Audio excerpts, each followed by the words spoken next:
we won number one in medium-sized category and best place to work this year. And we had this huge celebration. We were so happy. But then after all that was over, we said, we cannot get stagnant and just think, hey, our culture's awesome. Our people got us this number one nomination. We have to continue to strive to do better, or our culture is going to go the opposite direction.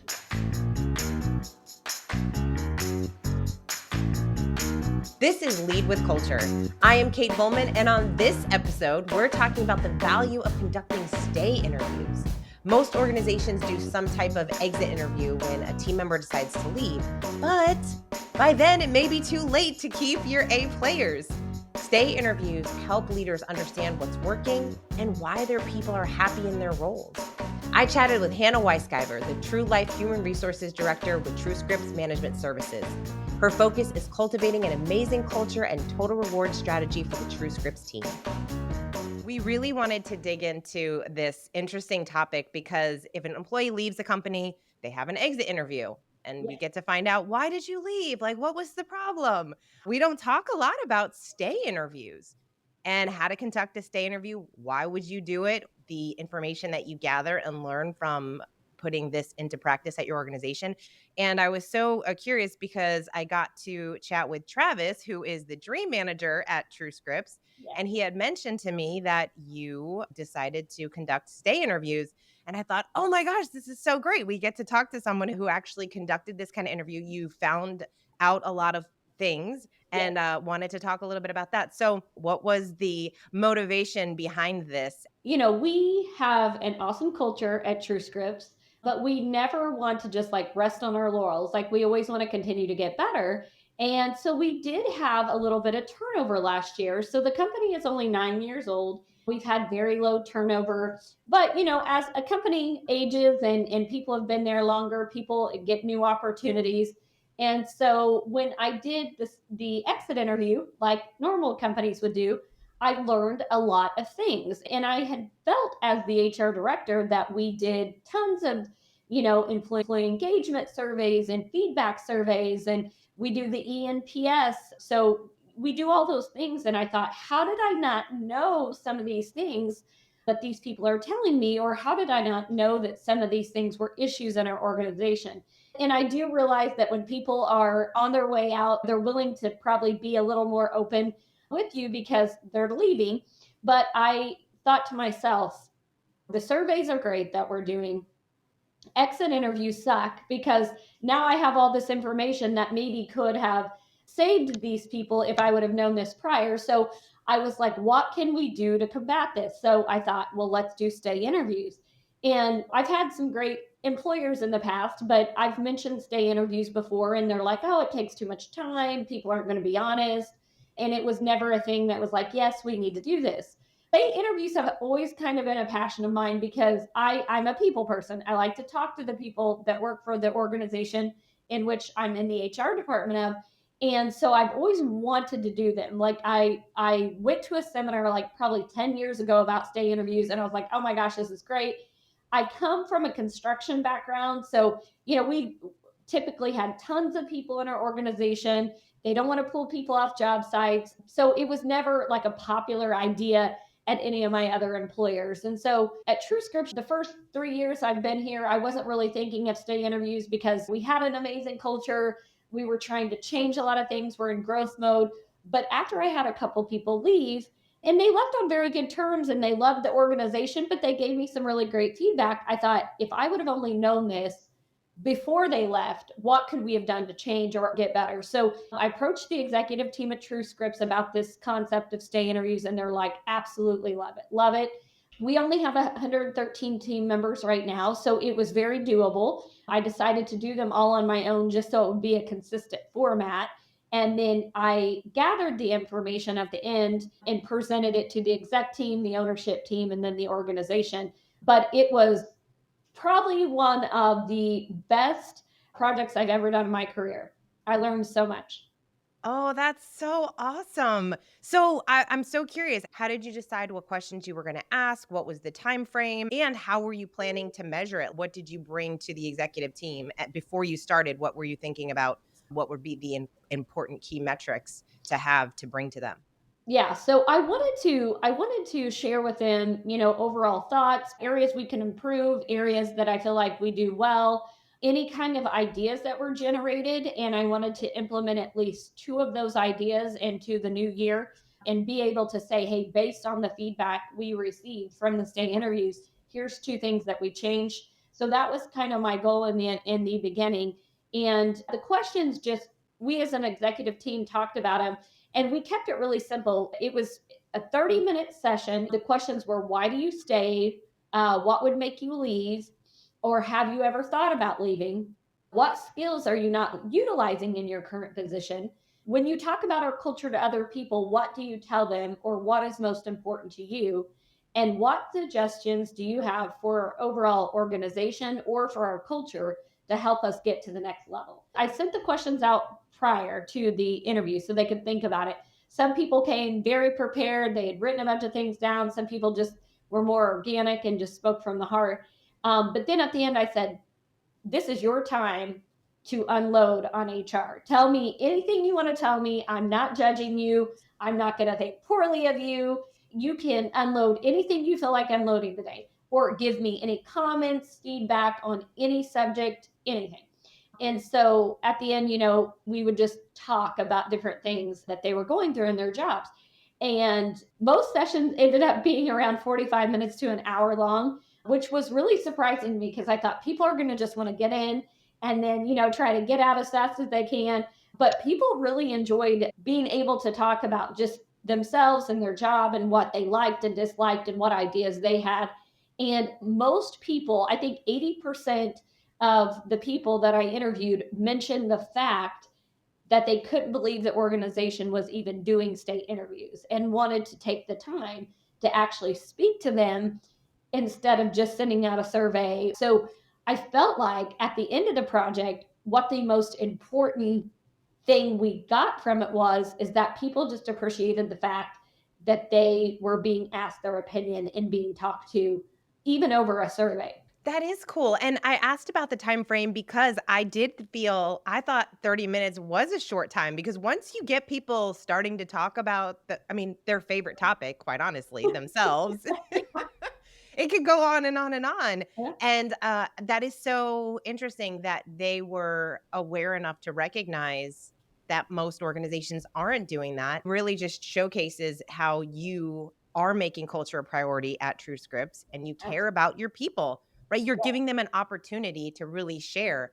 I really like the skill set question. I mean, those are all great questions. Those are all great questions. I'm so curious, were there answers that surprised you with any of those questions? There was some things that were surprising, but I really appreciated it. There were some people that were very honest. And one thing that I found interesting, and I told everybody at the beginning, I said, my passion is culture, my passion is people. I want to just hear from you. Please be honest with me. I'm not going to hold this against you. And a lot of people told me this, and this is what I shared with the exec team. They said, Hannah, we absolutely love TrueScripts. Best culture we've ever experienced in our careers. They said, but one of the things that would make me leave is if I was offered another opportunity that was better. And I said, well, like, what do you mean? And they said, like, if I got offered 30,000 more a year, or if I got offered this position where, where I got to do this specific job role all day long that I loved, if I got an opportunity to do, something different or make a whole lot more money that TrueScripts just couldn't offer, then that would maybe be a reason I would leave. It would be hard because I love the company, I love the people, it's amazing. But they said, I think opportunity would be the only reason I would leave. Or a lot of people said if the culture would change. There was people that had had different job roles in the organization they didn't care for that would cause them to leave, but they've hopefully gotten into a new role because we are pretty good with people. We do a lot of surveys, engagement surveys, and skill-based surveys to make sure that we have people in the right roles. So they would say, but in the past, when I was in this specific role and had to talk on the phone all the time, I felt drained when I came into work. So I had considered leaving, but then I moved into a different role where I'm more behind the scenes and that's what I like to do, or whatever their situation was. So I did find it surprising that most people, and so this is what I like found interesting. And I guess it is true. I did a lot of research on it after the stay interviews. opportunity almost trumps anything. So it almost trumps like an amazing culture, the best teammates. People are always seeking that great opportunity for themselves. So I think if you want to continue to maintain the people in your organization, you have to continue to offer opportunities for growth, advancement, leadership. And if you don't, then people will leave and they'll go somewhere else. Yeah, I'm thinking about so many statistics, right? Like a lot of the data that we read from Gallup and Oh other yeah. organizations that talk about why would people leave. And I always find it interesting because so often the studies show that culture is really important. It is. I think that obviously opportunity is important, but when you think about, I mean, obviously everything is, you have to put it into perspective, but would it be 30,000? Would it be 50,000? Or would it be 100,000 to get somebody to leave a really great culture and to go to a company where the culture might not be that great? 30,000 might not seem like that much money if you're going into a toxic culture. So I feel like that's the biggest challenge for when people are going through an opportunity, when you have to assess, okay, what do I have here? What am I going to? What I'm going to is the unknown. But this is why leaders have an opportunity to have these kind of interviews. And the skill set question is so great because then you get to see, oh, are there skills that this person thinks you're really good at that they're not utilizing? And that's an opportunity that you can then showcase and give to them to be able to use those skills to be able to do more of the things that they're really good at and that they love. So, how did the executive team take that data? Were there any decisions that were made moving forward? Yeah. So, one other thing I forgot to mention about why people might leave, because you had asked the question, did anything surprise you? So, just to give you a little bit of background, prior to the pandemic, we had 90% of our people in office every day, 5 days a week. We did have a small group of our IT and business development team that were fully remote always, even prior to the pandemic. And so, once the pandemic hit, we all went home for 3 months. Then we trickled back into the office. But we thought, hey, people love this at home work. Our organization can operate 100% remote, although we feel like we're better together just for collaboration and just for our culture. But we have really focused on a remote based culture over the last 2 years. But now we are on hybrid schedules. So even, our exec team is hybrid. Our whole entire organization is now hybrid. And so people said if I had to go back into office every day, I might leave because even though I love my company, my organization, and the culture, like work from home has changed my life. It made people feel better to not have to go into an office every day. And so people said that is one thing that they truly embraced and enjoyed. So we vowed to never change that.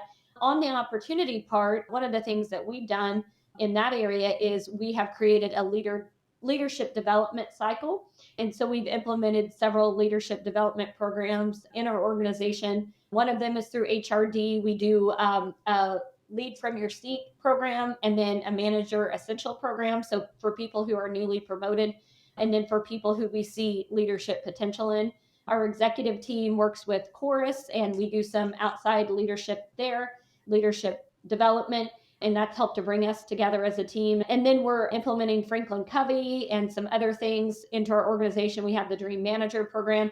So all of those things that we're trying to do to help people feel like even if there's not an opportunity right now, we're going to grow and develop you. And then hopefully, as we continue to grow and develop, we will have opportunities for you in the future. You don't need to look outside the organization to find those. So we're very excited about that, but that's all things that we've really honed in on the last few months as an exec team to help our organization to continue to grow. Yeah, people want to grow. They want to make progress They do. and they want to do what they're good at. I love that you're implementing so many leadership development programs because it's really wonderful when organizations, they're not only telling their people, hey, as we grow, you grow, that you're showing them. Like you're showing them that you are investing in them and their growth and their journey. And to be able to showcase or see or kind of even help them envision what that might look like in a couple years. I mean, I think so often in organizations, even just seeing someone else's career path within an organization, when somebody starts, they're like, oh, this is a company that really cares about their people enough to really cultivate them in their growth journey and continue to offer them those opportunities. since your previous teams said that people actually being honest and open could be a challenge, did you find that there were some people that were a little more closed off and not as open to share, or was everyone pretty open? I feel like with our culture here at TrueScripts, people felt comfortable to share, but there's always people that, there was several people that said, hey, you know what? I love my job here. I think the culture is blows away what I've had in the past. I really have nothing for you. Like I have no smoking guns, no nuggets of information to give to you. And so I do feel like there was some people that didn't have a lot to say, but for the most part, like I said, once people got to talking, then the stay interview ended up lasting almost an hour. And so I feel like most people did use it as an opportunity to give some feedback. So I absolutely love that. We had a lot of people tell us that they felt like maybe a reason they left their last job was because there wasn't a mission. Nobody knew the mission or the goal of the organization. And they felt like that's one of the things that helped them to stay at TrueScripts. They love working for a company that has a mission. So I feel like that's really important to note too, is because we start every PowerPoint presentation at our organization with our mission statement, and we relate it to whatever we're talking about at the time. And then in all of our company meetings, we talk about our mission. And our mission is to provide amazing care to our clients and members, to offer prescription benefits at the lowest possible cost. So I think everybody's pulling in the same direction and they know what direction that they're pulling. So I feel like that's really important to people. Oh, yeah, for sure. In Matthew's book, The Culture Solution, right? Like that's the second principle of his six immutable principles is mission is king. Again, it goes back to progress and growth. We want to feel like we're actually contributing to something bigger than ourselves. And so to understand and know the mission and to see leadership that actually lives the mission, oh my gosh, that's huge. It makes all the difference in the world. So I really appreciate that your team members notice that and recognize that. So stay interviews for you moving forward, what does that look like? Yeah, and that's something I was going to touch on here because I don't want people in larger organizations to be like, "Oh, we can't do this because we could not talk to every single person for 30 minutes. It would take a whole year to get through." So what we're going to do and what a lot of organizations do if they do stay interviews is we are going to do them annually, but we're only going to pick a population of our team. So for instance, we might pick two people from account management, two people from member care, one person from HR, the smaller departments, just a single person. But we're going to get a good population of people from each department. And we are going to do stay interviews every year with that population. And we told our organization that the first year, since we're still small enough, we can talk to every single person. We're going to do that. And then as we move forward, of course, we'll focus on the people that were newer, this past year, but we're only going to pick a small population from each department and we're going to interview those people to kind of get an idea how and we might change some of our questions of how do you feel like the department's going, how do you feel like the teamwork's going, why do you stay, why would you leave, what skills are you not using. So keep some of them the same, but maybe ask some department questions as well, so that way we just kind of get a feel for how everything is going and actually get to talk to people about that. You know what I love about those interviews too is that you're creating a culture of open communication. And so even if somebody isn't in that group that you are interviewing that year, it seems as though you're opening up a dialogue or you're opening up space for a dialogue to happen. And if there is someone in the organization that is feeling a certain way about the culture or their position or not being able to utilize their skills, that they would feel comfortable saying, "Hey, Hannah, can I talk to you for a bit?" Or their direct report or something like that. It seems like that is, again, just adding that layer of, hey, we want to build trust. We want to have open communication. We want you to feel that you're supported. We want to create that coaching culture that it seems like you're creating over there at TrueScripts. Absolutely. And I do feel like that's already started to permeate because after we did the stay interviews, I've had several people just knock on my door. And I'm not saying they didn't do it before, but I feel like people have been more forthcoming just to knock on my door and say, hey, something came up and it's kind of bothering me, or something came up and I had an idea that I thought we might want to, try here at TrueScripts. And I've already seen it start to change where people have been more open and want to stop by and tell the HR department things or tell the executive team or their leader things that might come to their mind. And so I feel like that's another great thing to to glean from this project is that, I think once you open those doors of communication, you make people feel comfortable and that they're not going to be judged, or you're not going to run and tell what they said to their supervisor or their coworkers or what have you, but you're just going to take that information and try to make the organization better. I think that does open the door to communication. And anything that you do, any of the surveys that any organization does, right? Like in the HR departments, the leadership team, whatever. I think it's so interesting because leaders will talk about, oh, well, which ones work? Which ones are the best? Is it stay interviews? Is it engagement? Whatever it is, 360s and all that. It's the way you use the data, Yep. right? It's like you could do all the surveys in the world and say you do all these surveys and you get all this data. But if you're not actually looking at the data, collecting it, having those conversations, then why are you even doing it? Like, how are you planning on using it? So I love that you were very intentional from the start on how you're using it, bringing it to your leadership team, and then making sure you're implementing some of the changes after you get those results, which again shows back to your culture.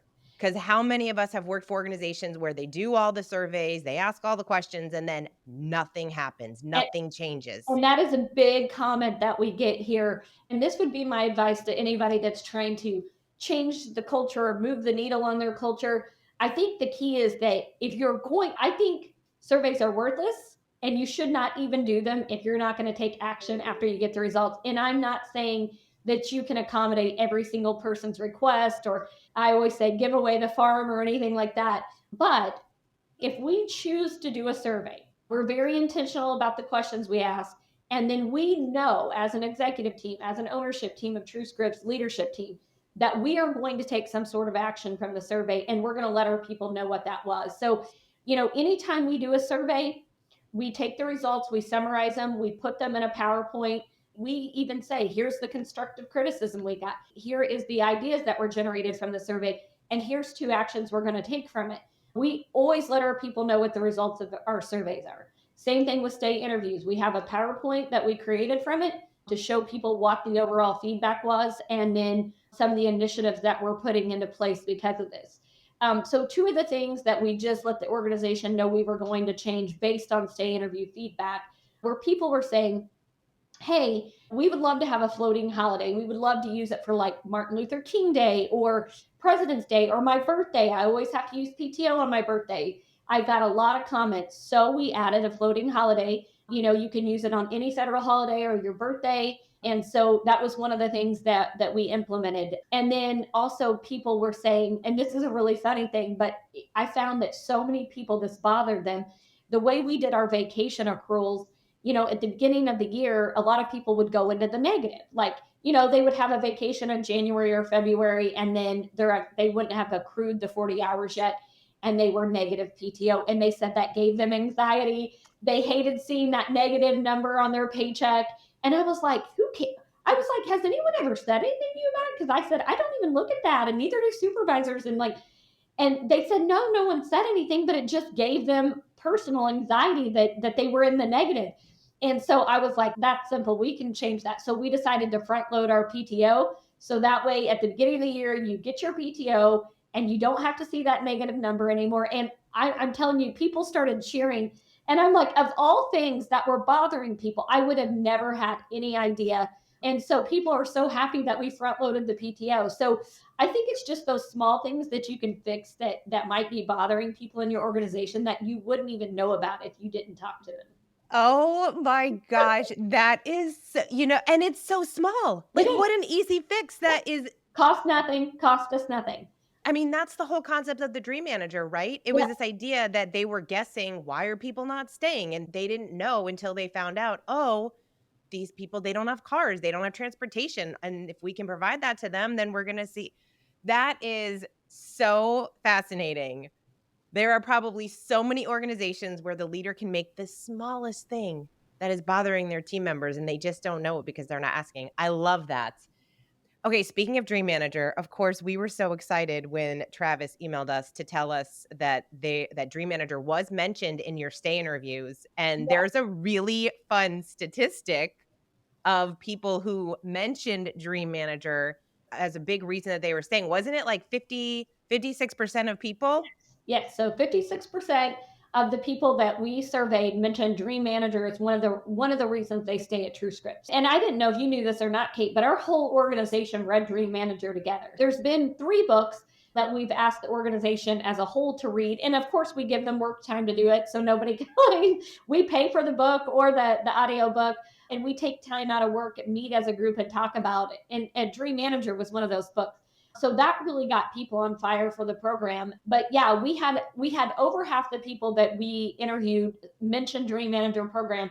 And here's something fun for you to take away from this.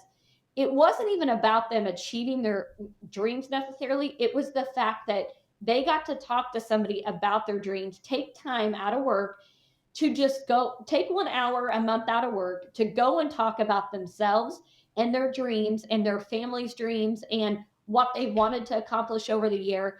And a lot of them said, just because I did that, I felt like I accomplished more last year than I ever had.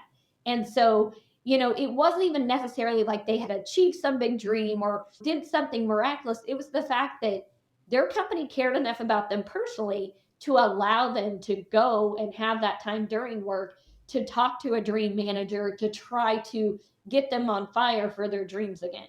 Oh my god. I'm, like, getting goosebumps. I still get goosebumps every time I hear stories like that because it just shows you the power of asking someone about their dreams. Yes.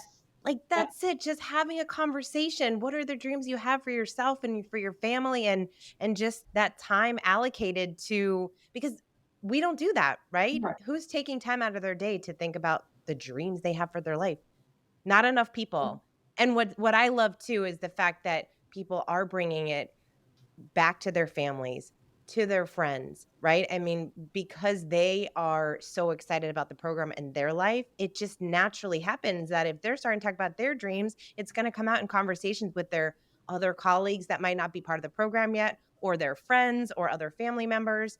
And it just kind of keeps feeding out into the world. It Such does. a beautiful thing. It's pretty awesome. Like I said, we have good utilization of our program here. We actually had a wait list for the longest time. Travis has gotten some of those people in now, but yeah, people love it here and we have really embraced the program and we share our dreams each month. One of the things that's really like, and this was mentioned by like 99% of the people in our interviews, is the number one thing when I talk to people about culture, like, well, what do you think, is so different about TrueScripts culture? And to me, we have a monthly meeting, and this is everybody's favorite thing about our culture. It's a monthly all team meeting. It's mandatory for everybody. We shut down our whole organization to have this meeting. It's 30 minutes long. We talk about charitable contributions. Travis gets on there and shares dreams that were accomplished or dreams that people are seeking. We have prayer requests. We have shout outs, you rock shout outs. It's a meeting all about caring about each other as people instead of just like what's the organization doing. And so that is what is like, I feel like the key to keeping our culture empathetic, if you want to say that. So instead of like, wanting to one up your neighbor at work, you're wanting to care about your neighbor at work because you know a little bit of something personal about them. And so it's a really awesome meeting. But in that, we really have embraced the dreams and we try to cheer people's dreams on. We have a dream board that people post pictures if they accomplish something. So it just really permeates throughout our organization. Beautiful. Oh, I love that. I love that. It's collaboration, right? Not competition. Exactly. And that's how I truly feel our work environment is.